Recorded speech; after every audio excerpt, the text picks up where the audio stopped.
malformed point several times to attempt to add gusto to it. Unfortunately, it simply falls apart. The freedom in Dark Souls as a series is in the content outside of the mandatory reach. You can become more powerful from finding the right NPCs for your build. You can hone your combat skills by battling tougher enemies that are outside of the intended pathways. Find materials to improve your weapons, armor, or further your involvement in a covenant. There is always something to find in these worlds, no matter where you explore.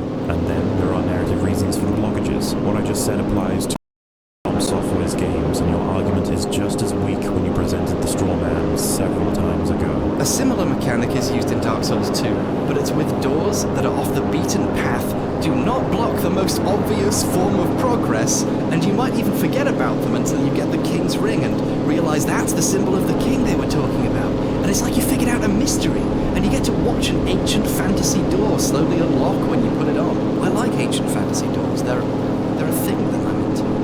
That sounds really weird, but I mean that. I like cool doors. Shut up. They're nice. It's a nice door! So he then closes this section by talking about the obvious hypocrisy that the exact same thing exists in Dark Souls 2.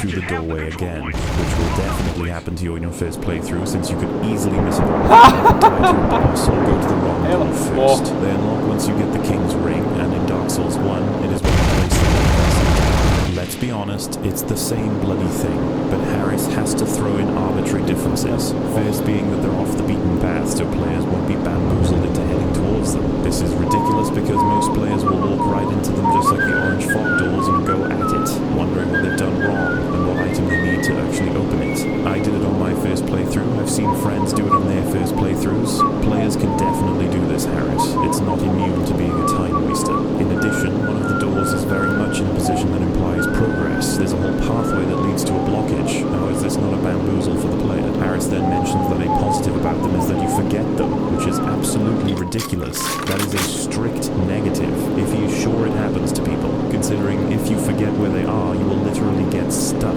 On top of that, he says that getting through them is like solving a mystery, which, why is the Lord Vessel Orange Fog Gate any different? Not to mention that you place the Lord Vessel down and that wipes out all 4 doors, while with the ring you have to keep putting it back on if you want to open the door for the first time.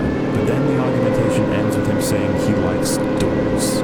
He likes big old fantasy doors. I suppose that's it. In some videos, some people have quests and disagrees. He also believes that Dark Souls 1 is far too restrictive, but has weak evidence for this argument that amounts to orange walls being deceptive, despite the same being in Dark Souls 2, and the Dark Souls 2 has minor acts, but these things were omitted or twisted with anecdotal evidence or hypocritical arguments. So let's continue. The next section is about the difference between Dark Souls 2 and the previous games in the series in terms of player freedom and how you can approach each battle. On top of all of that, Dark Souls 2 has a very different kind of design.